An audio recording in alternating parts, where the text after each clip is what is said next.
Hello, নমস্কার। সবার কি অবস্থা, কেমন আছেন সবাই? চলে আসলাম আজকে অনেকদিন পর হাঁসের মাংসের ভিডিও নিয়ে। তো রান্না করার জন্য প্রথমে দেখতে পাচ্ছেন আমি এই যে আলুটা অনেক কড়া করে লাল লাল করে ভেজে উঠাই নিচ্ছি। তো এরপর হচ্ছে তেলে হচ্ছে গরম মশলা, তারপর হচ্ছে জিরা আর হচ্ছে তেজপাতা ফোড়ন দিয়ে এরপর হচ্ছে পেঁয়াজ দিয়ে সুন্দর করে একটু লাল লাল করে ভাজি করে নিব। তো এটা ভাজি করা হয়ে গেলে এর ভেতর আদা রসুন বাটা একসাথে বেটে নিয়েছি, সেটা এবার দিয়ে সুন্দর করে ভাজি করা হয়ে গেলে এর ভেতর হচ্ছে দিব হলুদ, লঙ্কার গুঁড়ো আর হচ্ছে লবণ।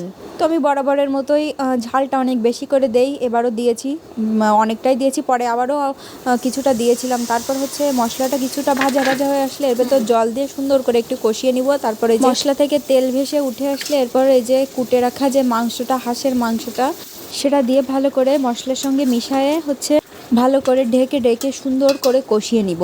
তো এই যে ঢাকনাটা দিয়ে দিলাম। তো এই যে দেখেন না, আমার ভালোভাবে মাংস কষানো হয়ে গেছে আর মাংস থেকে কিন্তু অনেকটাই তেল ছেড়ে দিয়েছে। তো এরপর ঝোলের জন্য জল দিয়ে দিব। তো জল দেওয়ার আগেই হচ্ছে যে আলুটা ভেজে রেখেছিলাম সেটা হচ্ছে দিয়ে এবার সব কিছু ভালোভাবে মিশাই নিচ্ছি। এই যে জল দিয়ে দিলাম সুন্দর মতো।